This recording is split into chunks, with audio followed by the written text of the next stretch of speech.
이 펜타닐은 최근에 새로 나온 약이 아니에요. 1959년에 벨기에의 한 제약회사에서 얀센이라고 하는 제약, 얀센. 아시죠? 그죠? 백신도 예, 백신도 예, 만들었지요. 네. 당연히 좋은 뜻으로 만들었습니다. 그리고 좋은 용도로 오랫동안 썼어요. 그런데 지금 한 60년이 지난 지금 갑자기 펜타닐이 역주행을 하고 있는 거예요. 도대체 펜타닐 1970년대, 80년대 뭐 하다가 2010년대 이후에 이렇게 큰 문제가 됐을까요? 자, 펜타닐이 역주행하게 된 계기를 따라가다 보면은 우리나라 상황이 어떤지, 그리고 각 유명한 마약들, 아편부터 몰핀, 헤로인과 같은 그런 약들을 다 다룰 수가 있어요. 마약이 언제부터 존재했을까요? 학자들이 추론한 것에 따르면 다 조금씩 다르긴 한데 네. 보통 평균적으로 이제 기원전 12,000년 그 정도까지 올라갑니다. 어떤 종교 의식에서 쓰였고 종교 지도자들이 그 당시에 또 의사기도 했잖아요. 쓸 수 있는 게 뭐 동물을 쓸 수도 없고 쓸 수 있는 게 대부분 약초였거든요. 그러면서 약간 환각 효과도 느끼고 약간 기분도 좋아지고 그런 것들이 다 마약의 역사의 시작이 아닐까 이제 생각을 하고 있는 것이죠.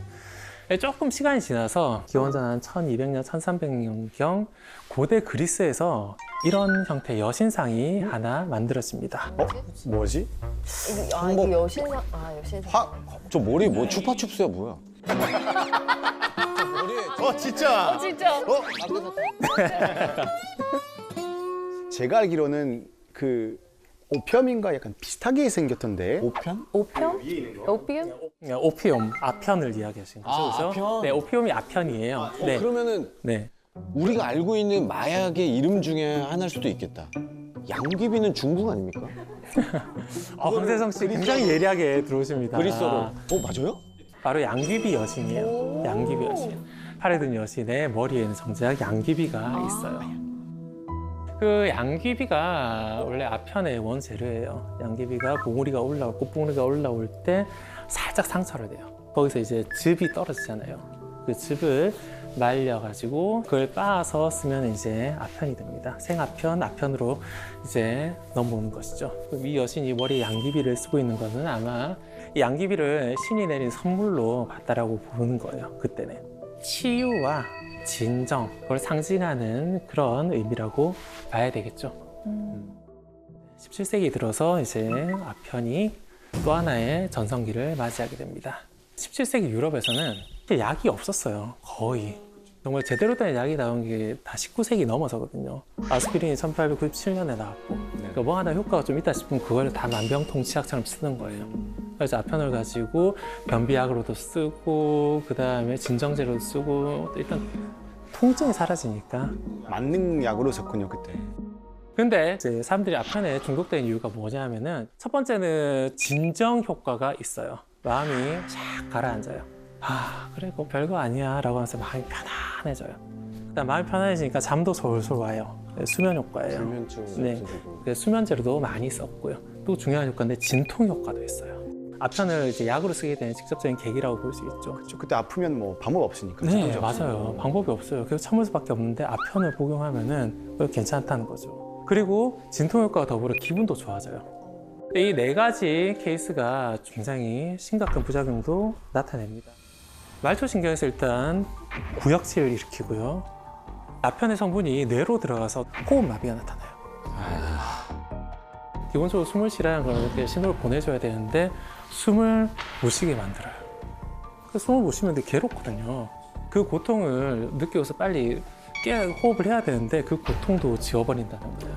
진통 효과가 너무 좋으니까. 죽는지도 모르고 죽는 사람 많아요. 네, 맞습니다. 맞습니다. 숨을 쉬어가지고. 그 다음에 안 그래도 이렇게 숨쉬기 힘든데 잠도 와요. 그러니까 자다가 그냥 네, 구역질을 하다가 그렇게 죽는 사람이 굉장히 화질이 다 많다는 거죠. 맞춰지네. 아예 죽기 딱 좋은. 네, 그 과정에서 또 내성도 생겨요.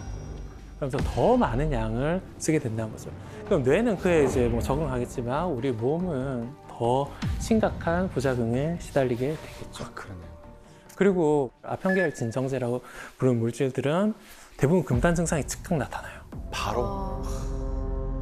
약을 사용을 안 하잖아요. 그럼 바로 그 다음 날부터 구역질부터 시작을 해가지고 열도 올라가고 공격적으로 바뀌고.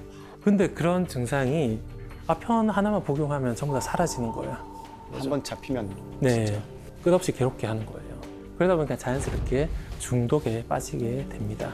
땀도 뻘뻘 흘리고 공격적으로 바뀌고 우리가 흔히 생각하는 마약 중독자들이 금단 증상의 이미지가 보통 여기서 유래했다고 생각하면 됩니다. 이 아편 때문에 전쟁도 일어났어요. 그죠? 아편 전쟁이라고 하는 아주 거창한 이름의 전쟁이 있죠. 이거 무슨 사진이에요? 이게 오피엄 하우스 그런 거죠. 네, 맞습니다. 청나라의 아편굴이라고 보면 되죠. 지금 다 아편하고 있는 거예요? 네, 맞습니다. 아편을 흡입하는 거예요. 그 전에는 아편을 먹었었거든요. 먹고 물약으로 마시고 그랬었는데 어느 순간 이제 흡입하니까 뇌로 바로 들어오는 거예요. 아, 더 빠르군요. 네, 효과가 훨씬 더 직접적으로 강하게 들어오는 것이죠. 그러니까 한참 일해야 될 사람들이 이렇게 일 안 하고 누워있고 그 다음에 일 안 하는 사람들도 좀 건강하게 쉬어야 되잖아요. 근데 이렇게 중독에 빠져가지고 굉장히 위험한 상황에 처하니까 이제 청나라에서도 특단의 대책을 내렸고 그래서 결국 전쟁이 일어났고 그래서 지금까지 이어지고 있다는 것이죠. 그런데 이렇게 아편의 역사가 쭉 이어져 오다가 독일의 한 약사가 아편의 주 성분을 분리하게 됩니다. 뭐 머핀 아니에요? 네, 그렇죠. 몰핀입니다. 바로. 그게 거기서 나왔어요? 네, 몰핀이 아편의 주성분이에요. 생약제를 그동안 계속 썼었는데 생약제에서 주성분이 분리된 최초의 물질이에요. 몰핀을 분리해냈던 이유가 뭐냐, 그 계기가 중독성 없는 아편을 만들어 보겠다라는 그런 생각에서였어요. 중독성 없나요? 아이러니하다. 조금 아이러니하죠, 그죠? 네. 왜냐하면은 그때 생각 자체가 그랬어요. 아편이 그 효과를 내는 주된 성분이 몰핀이긴 한데 몰핀 함량 20%를 안 넘어요. 그때 이제 순진하게 생각했던 거죠. 몰핀은 분명히 아까 이야기했던 아편의 좋은 효과, 진정, 수면, 진통, 행복 이것들만 담당하고 다른 물질들과 섞여 있어서 아편의 부작용이 나타난 거다 생각한 거예요. 그래서 나쁜 물질들 분리하고 몰핀만 쓰자라고 생각을 한 거죠. 딱 그런 거예요. 우리 몰핀이는 착한데 예, 내 친구들이랑 섞여 있어가지고 환경이 안 잘못 좋군요. 만나서. 아, 얘는 착한데. 근데 대부분의 경우 알 수 있듯이 그런 몰핀이 어디 있어요. 네. 대부분 비슷하거든요. 실제로 몰핀도 아편이 나타내는 효과를 그대로 보여줬습니다. 아까 이야기했던 좋은 점, 그다음 나쁜 점이 그대로 나타났어요. 심지어 그전에는 20%였잖아요, 몰핀이. 이제 100%가 됐어요. 그쵸. 그러니까 각종 효과들이 모두 증가하겠죠. 올라가고 부작용도 올라가고. 아편이 그냥 커피라면은 몰핀은 고급 커피입니다. 고급 커피. 그렇게 몰핀이 세상에 나타났습니다. 처음에는 이 몰핀을 잘 몰랐어요. 그러니까 우리 착한 몰핀이는 좋게 써야지라고 생각하면서 그냥 마구 썼습니다. 이렇게 효과 좋은 몰핀 어떤 사람들한테 많이 썼을까요? 혹시 뭐 짐작하는 게 있으신가요? 그런 고통이라거나 진통 뭐 이런 것 좀 효과 있으니까 네. 약간 상처 많이 입는 사람들 네. 아닐까 싶어서 어, 군인? 군대? 아니면 그 연세 많으신 노인분들 원래 나이가 들면 들수록 잠도 더 안 오고 네. 그리고 좀 거동이 힘드니까. 네, 제가 먼저 말씀드릴 거는 아이들이에요. 아이들요? 신생아. 신생아. 너무 충격적이야. 애기? 우리 신생아들 좀 잘 울잖아요. 애들 계속 잠도 안 자고, 수면 사이클도 안 맞고 되게 힘들잖아요. 애 키워보신 분들은 다들 아실 거예요. 그렇죠? 그래서 신생아들을 재우는 용도로 몰핀을 썼습니다. 수딩은 네, 진정시키다라는 뜻이에요. 광고를 했어요. 와, 진짜 몰랐구나. 사실 제가 애기 울음을 멈추는 법 해가지고 검색을 막 하다가 네. 이거를 봤어요. 아. 이게 이제 충격을 받았던 게 뭐였냐면은 일단 저 미세스 윈슬로가 저분이 신생아를 담당하는 간호사였던 거. 제가 간호사였는데 너무 충격을 먹어가지고 범죄자. 말씀하신 것처럼 그 지역에 30년간 간호사로 근무했던 그 경력을 앞세워가지고 판매를 했어요. 굉장히 충격적이죠, 그죠? 근데 이런 게 엄청나게 많이 팔렸어요. 보면 주사기 지금 들고 있죠? 그 애한테 먹이는 거예요. 근데 애한테 먹이려면은 애는 가루 못 먹잖아요. 네. 무조건 시럽으로 먹여야 되잖아요. 네. 이거 어디에 녹였냐면은 술에다 녹인 거예요.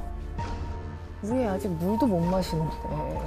어우. 지금도 몰핀 같은 진정제 계열을 쓸 때는 술은 절대 못하게 하거든요. 술도 기본적으로 호흡이 조금 느려지거든요. 조금 몸을 다운시키는데 몰핀까지 들어가면 굉장히 극단적인 상황이 됩니다. 저걸 맞은 아기들은 어떻게? 많이 죽었어요. 많이 죽었어요. 또 논문에 따르면 이제 수천 명이 죽었다라고 표현이 되어 있는데 그 당시 영아 사망률이 굉장히 높았던 시절이잖아요. 그러다 보니까 제대로 통계 자료도 나와 있지 않아요. 이게 1840년대 중반부터 이야기 팔리기 시작하거든요. 그로부터 한 5, 60년간 굉장히 많이 팔린 그런 약입니다. 자, 몰핀의 통증과 관련된 진통 효과도 몰핀 대중화에 굉장히 큰 역할을 합니다. 특히 전쟁터에서요. 전쟁터에서. 아. 마침 현대적 개념의 피부 밑에 넣는 피하 주사기가 1853년에 개발이 돼요.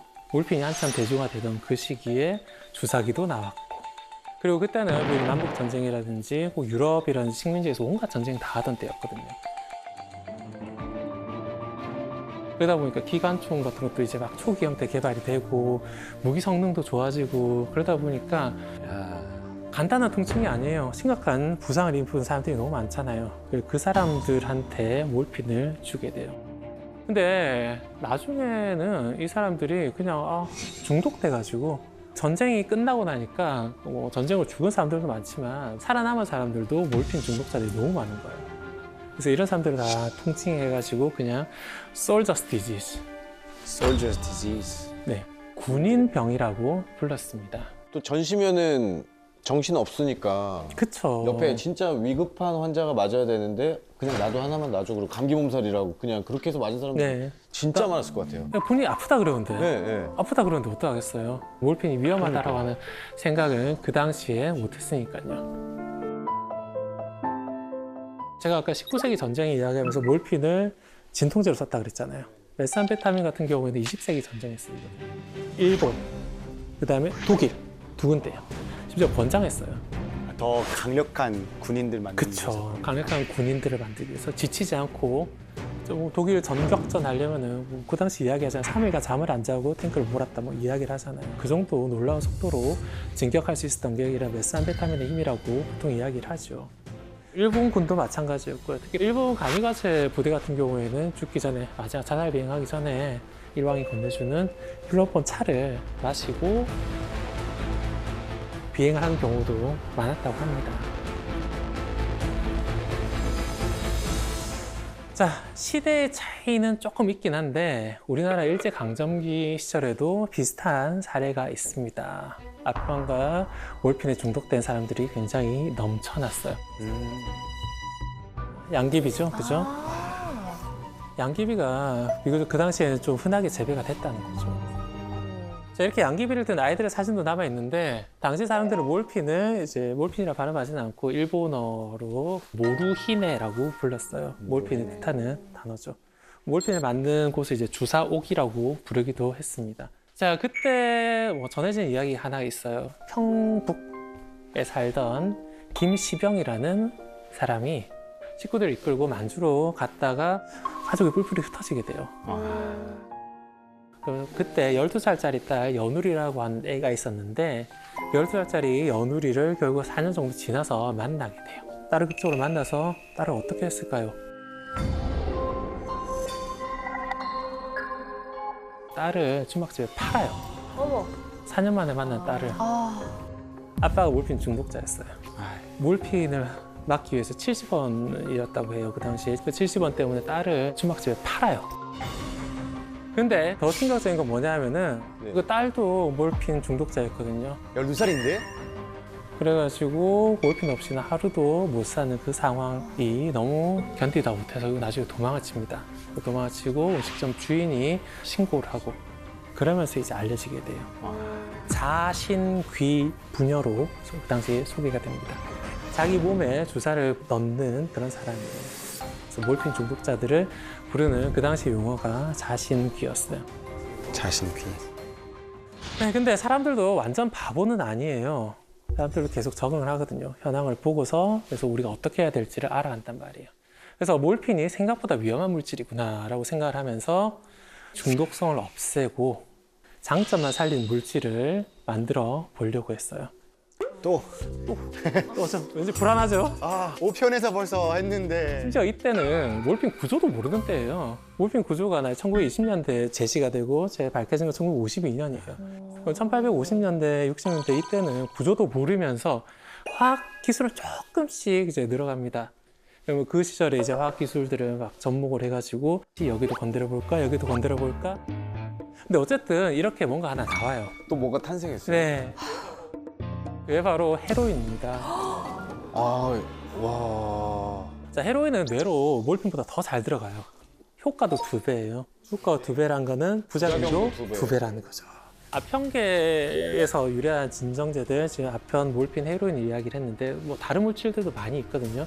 근데 헤로인이 거의 끝판왕이라고 보면 돼요. 헤로인까지 가면은 거의 갈 때까지 갔다라고 이야기를 하고 그만큼 더 위험한 물질이 만들어졌어요.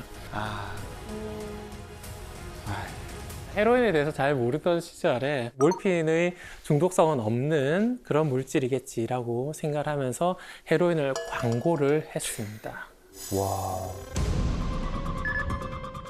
약간 패키징이 예뻐. 죄송한데 예쁘지 않아요? 여자들 화장품 앰플처럼. 아, 진짜 그렇게 생겼어요.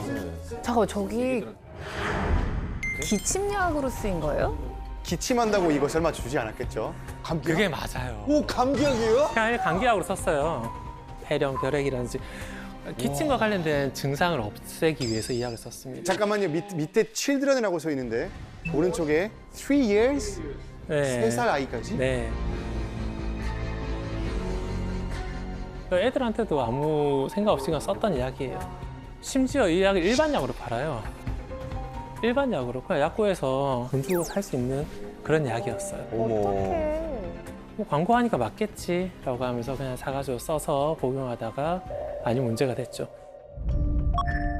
5년 전에 몰핀을 끊었다가 이건 중독성이 없다라는 그런 내용을 보고서 이건 괜찮겠지라고 하면서 헤로인에 중독된 사람이 있어요. 60세 환자인데 네. 헤로인 중독으로 실려왔죠. 이 사람의 직업이 뭐냐면은 의사예요. 아, 의사. 의사면 그 분야에 대해 제일 잘하는 사람이잖아요. 네. 그럼에도 불구하고 얘 회사 광고에 낚인 거죠. 낚였다고 하기도 좀 애매해요. 그러니까 그 당시에 회사도 모르는 경우도 많았거든요. 헤로인이 얼마나 위험한지에 대해서. 의사도 중독자가 될 정도니까 일반인도 훨씬 더 많이 중독자가 됐겠죠.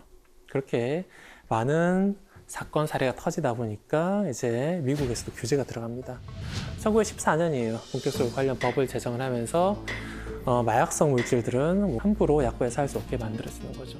자, 헤로인은 정말 타이밍을 기가 막히게 탄 거예요. 헤로인이 만약 좀 더 뒤에 나왔더라면 관련 법 규제 때문에 시장에 진입하지 못했을 것이고요.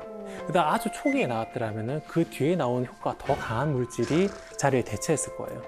마지막 끝물을 타고서 딱 진입을 해가지고 중독자들을 너무 많이 만들어 버렸어요. 찾는 사람들이 있으니까 이걸 공급하는 사람들이 생겨나죠. 마침 1914년 그때부터 이제 마피아들도 좀 성장하잖아요. 불법으로 헤로인을 공급하고 나중에 그에 중독된 사람들도 늘어나고 악순환이 이어진다는 거죠. 2010년 유엔에서 나온 자료를 보니까 아편계 진정제 시장을 한 65조 원 정도로 평가를 하더라고요. 그중에서 한 55조 원이 헤로인 시장이에요. 지금 우리 100년이 지난 이 시점에도 헤로인이 아편계 관련 물질에서는 메이저가 되어 있다는 것이죠.